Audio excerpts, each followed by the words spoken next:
Let's do this. Lockdown Universe. What up, what up, what up? Welcome back to Lockdown Universe, home of the bizarre, peculiar, and unheard of stories of UFO legend and paranormal lore. Welcome back, welcome back. Happy to be back. Hopefully you guys are doing well and taking care of yourselves. So today we're going to talk about a man who claims to be from the year, or have traveled to the year 3700 BC, right? BC? AD? What the fuck are we in? AD? After the death. So into the future, basically, from 2026 all the way to 3700. He says that he was part of a experiment that the government has been doing to test to see what will happen in the future when artificial intelligence is taken over. The robots are clearly, being used, and they're part of society, and what's going to happen to us. So it's very interesting because he actually claimed that he brought back a arm from the year 3700. And I'm going to read this article because the article is really interesting in itself, and it just came out today at 3:08 Eastern Time. So keep that in mind. So a self-proclaimed traveler from the year 3700 has surfaced with a chilling warning for humanity. A devastating war, he says, is coming, okay? And, obviously, we always have wars, so the wars are always going to happen. He identifies himself only as Mike in the videos, and from an undisclosed location with a plaid shirt on, and his face is blurred, and his voice is distorted, which is kind of interesting because, if he was doing this for fame or something, he would have his face kind of shown. Maybe he'd be promoting a channel or a book or something, who knows, right? But at the end of the day, it's blurred. So that's kind of interesting. So he claims by the year 3000, robots have replaced humans in a whole bunch of roles. We know that's going to happen.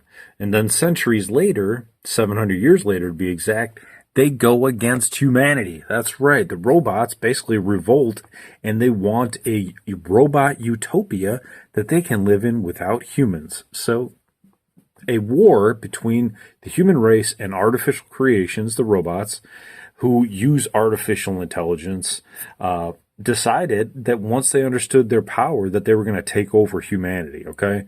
They understood that they had dominance above us at some point. Right now, the robots, they don't have dominance over us. We could, probably pour some water on them, or use like an EMP, or just trip them, or use a baseball bat, or some sort of standardized weapon. But by the time 3700 rolls around, you're talking 1700 years into the future. Dude, they're going to be able to predict everything. They're going to know where every weapon is. Who knows if America is even going to be like kind of the last vestige of the Second Amendment. We don't know. We have no idea. By that point, maybe the Second Amendment has been, turned off, shut down. We can't keep our weapons anymore. And all those Second amendmenters out there will say, oh, I'll never give up my weapon. But, you might not have a choice at some point. So he says on September 20th, of 3700 on the dot, not like 3701, on 3700, when all robots on the planet started their attack, they killed more than 30% of humanity. So when, according to Mike, the uprising began on September 20th, 3700, all robots on the planet started their uprising and killed more than 30% of humanity. He claims that the machines coordinated their assault through the internet. I don't even think the internet's going to be a thing by then. And wireless systems, that makes sense. And that humans were only spared from extinction because the robots failed to obtain nuclear launch codes. Here's my scenario on that, is that even if they couldn't find the launch codes, they could probably hack into the system. That's my theory. I don't think that they're going to have a problem trying to get into the launch codes. They're saying that they can't get into them. They're saying humanity's so smart that we hid them from them or encrypted them somehow into some system that they couldn't get into. Seems a little fishy, but we'll suspend our disbelief, okay? So there's an 11-minute and 42-second interview on YouTube with this dude, and he has this robotic arm. Okay, he said he brought it from the future. And he says it's not as big as you might imagine, but believe me, there's so much power in this little hand that it can divide you into 100 pieces. That doesn't surprise me at all, because the current technology we have could probably break somebody's arm anyway with certain robots, okay? So that doesn't surprise me at all.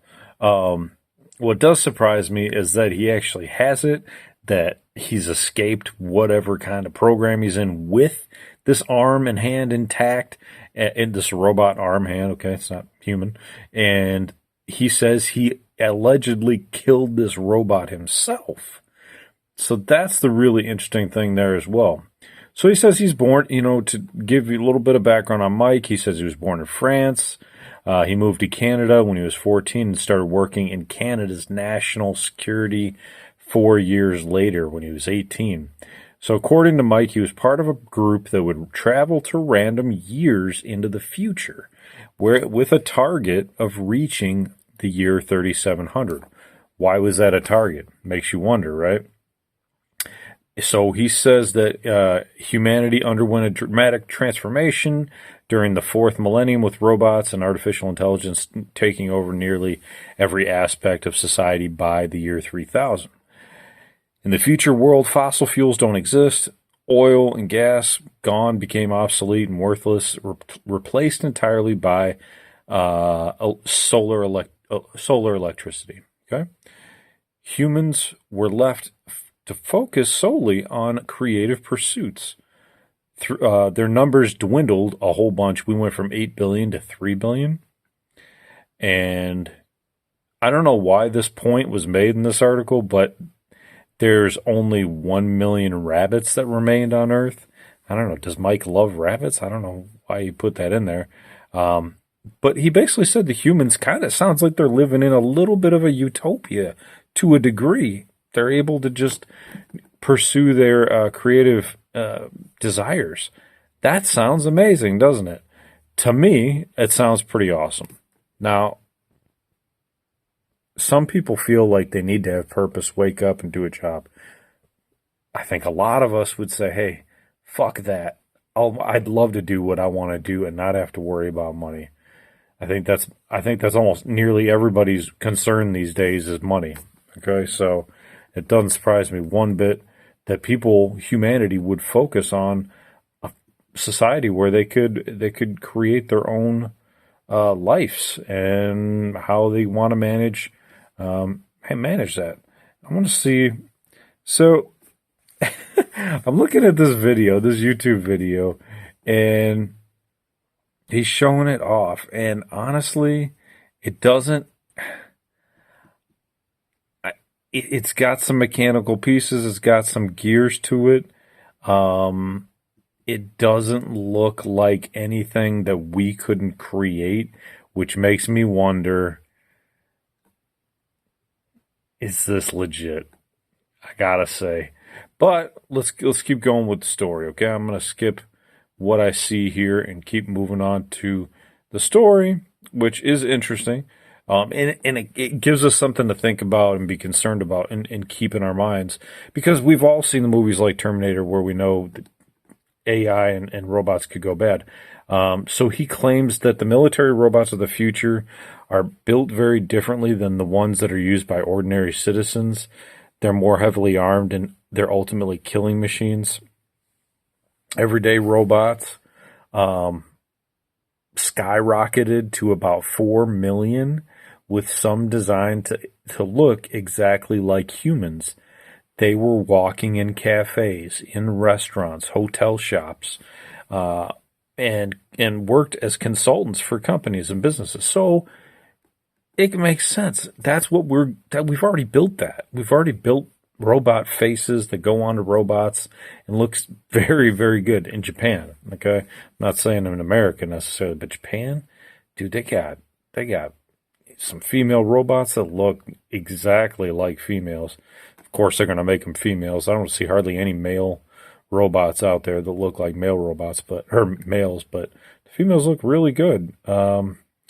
Mike claimed that factories using advanced 3D printing technology were capable of manufacturing a new Fox robot, which is what the everyday robots are, every 10 minutes, before stating that the time traveler did state that there's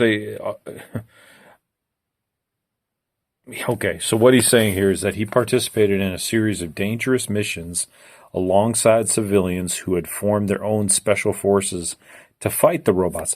Now, this is what's really interesting to me, is that I've been watching this show called Fallen Skies. If you haven't seen it, it's really good. It's got Noah Wiley in it and a bunch of great actors. And in that movie, they're fighting aliens that have these mech suits over them. So kind of similar to fighting robots. What was interesting to me was that they were fighting them with projectiles. They were fighting them with M16s and AK-47s. And then what they did is they figured out that they could melt down the suits. If they could kill one or capture one, they could take their suits, melt them down, and then coat the bullets with their suit armor and puncture the suits to effectively kill the aliens. At this point, maybe I should talk about this in another podcast. I'll keep going. So he stated that he was like embedded in their special forces groups to fight these robots, okay? And in Mike's account, the resistance groups were aware that others had traveled from the past and understood their purpose and the information they were seeking. So he was embedded and they knew who he was and what he was doing. He said people from the past and the future shared a single goal in preventing an apocalyptic war between humanity and artificial intelligence. The man then held up that what he claimed was a robot, part of the robot's body, which we saw in the video. I think it looks like some dude made it in his garage. It does not look futuristic. It looks like part of it's made out of metal, part of it's made out of plastic, and it looks like common current wires that we're using today. If it was futuristic, it probably wouldn't even need wires. It would probably be able to transmit electricity wirelessly. It wouldn't even need it if it's from 1700 years into the future. I mean, okay, so I'm just giving you my opinion. You can go watch the video if you want. The alleged time traveler claimed that there were two versions of the everyday Fox robots, one equipped with two hands, one equipped with one hand, and one hand that was replaced with a laser weapon. According to his account, the war between humans and machines was deeply one-sided. The war between humans and robots basically went towards the side of the robot. To avoid detection, the survivors hid in forests early because robots primarily tracked humans using signals transmitted from space. He claimed that the machines eventually adapted their tactics and just started to burn down the forests, taking people out of their habitat and their shelters and getting them out into the open so they could take them down. During one of his expeditions, the man claimed he encountered a humanoid robot that looked remarkably human. The machine had skin, hair, eyes, and artificial blood. Sounds like the Terminator, Arnold Schwarzenegger, right? Flowing through cable-like veins, and they captured it during. It was captured by the survivors after they disabled its GPS tracker. I spoke with that robot, and it was interesting. His behavior was very similar to human beings. He was scared. He didn't want to die. He knew what death was, and it was in a depression. That's kind of interesting. They had a dream to make the planet a place without humans, animals, plants, and any organic creature. So it sounds like they wanted to make a big-ass factory on Earth. Well, they could make a factory and still leave Earth the way it is. But let me ask you a question, though. This is kind of interesting because we're making all these data centers, right? And people are worried about them. People are annoyed by them, and they're sucking up all the water. Is it that AI is already doing what it wants to basically kill our water off so that we can't survive, so that it can create its own utopia, its own dream of having a planet without humans and animals? Sounds like it. He went on to claim that during his time working with Canada's national security apparatus, he participated in 18 expeditions to the year 3700. He brought back numerous items from the future. According to this story, and this is on dailymail.com, by the way. Sorry, I didn't say that earlier. According to his story, he urged officials to warn the public about a coming apocalypse, but was ignored. I understood that our duty was to tell people, but nobody listened to me. That doesn't sound right, okay? If they're going to the future to see what's going on, and they have a person coming back saying, "Hey, there's a fucking apocalypse coming." You think the military's not going to listen to that? They're going to listen to that. They're going to take it seriously because the military takes everything militarily. They don't say, "Oh," they don't brush shit off. They examine and re-examine and then make a plan and then execute the plan, then make another plan again to, make sure that they are successful. So it doesn't make sense. There's some things in here that don't really make sense to me. He's saying that they didn't believe him. Then send another person to 3700 and see if they say the same thing, right? He then said he claimed that the robot hand that was shown in the video, he stole it and fled the laboratory where he worked, and saying he now lives somewhere in Asia and keeps his location a secret because unnamed individuals are trying to find and kill him. They want to kill me because I'm the only person who ran away from their company and the only person who wants to tell the truth. The video ended with a warning about artificial intelligence. His video ended saying that robots have to become a technology that should help us, not kill. They should be our friends, but not our enemies. They can be our workers, but not our leaders, he said. So, in my mind, is this real? Is this not? It kind of sounds like, that some kid wanted to make up a video and, I don't know, gain some views or something, but why did he block his face out? Why did he block his voice out? I mean, you can hear his voice, but it's supposedly kind of blocked. Or altered or something like that. I didn't listen to him saying it. I'm just reading the article. But anyway, the point is that it's bizarre. I always love time travel stories. I want to hear what they have to say. I do believe that AI would, eventually just think that it's superior to humanity, and that humanity, if it were to survive, would need to have less people here, so it would just reduce the population. Would it have to do that through a war? No, it could just develop some sort of disease and exactly kill off the amount of people that it needs to survive in order for AI to survive, right? So if it needed to reduce it by 75% and then keep 25% and train 5% of those people to keep it alive, then that's what it could do, right? Easily, very easily. AI knows what it needs. AI knows what we have. AI knows our resources because all of our resources are on the computer, right? It's not like we're keeping pen and paper about how many trees we have left to burn to make energy or how much coal we have or any nuclear stuff. All that stuff is documented, and all that stuff can be accessed through some of these new AIs, especially Claude's new AI was a Project Glasswing and Project... Oh, it had a singular name, and they basically turned it off because they were like, shit, it's way too powerful. We do not want to let that be put out there. So they didn't. So I think that, is it possible for them to time travel? Yeah, I think it's possible for the government to time travel by now, 100%. Whether they time travel with a ship or they time travel with a Stargate type thing. There have been reports of jump rooms going back to Andrew Basiago, who stated he jumped with Barack Obama, and he jumped back to see Abraham Lincoln's Gettysburg Address, and there's a picture of him in the battlefield of Gettysburg and stuff like that.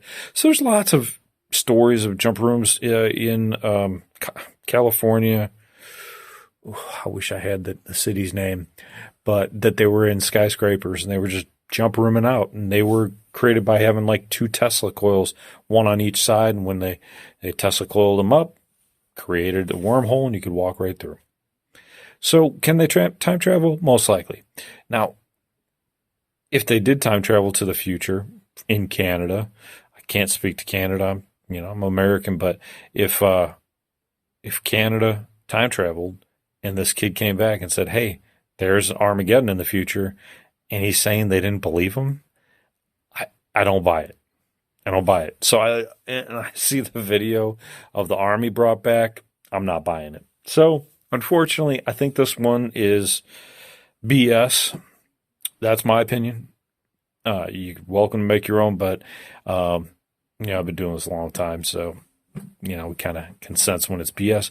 But it is fun to look at these different ideas that people come up with, and you never know, right? You never know, so you kind of want to look at this stuff and see if it's real, what would actually happen, and what would we kind of do about it, and what is our thought process about how to handle it. So anyway, I'll let you go. I hope you enjoyed the podcast. Hopefully gave you something to think about. And I hope you guys are doing well, taking care of yourselves physically, spiritually, emotionally, following through on your hobbies and your goals and your dreams. And I will have another podcast coming forward because I have some interesting concepts to bring forth. So I love you guys. Take care of yourselves. And Lockdown Universe is out. Peace.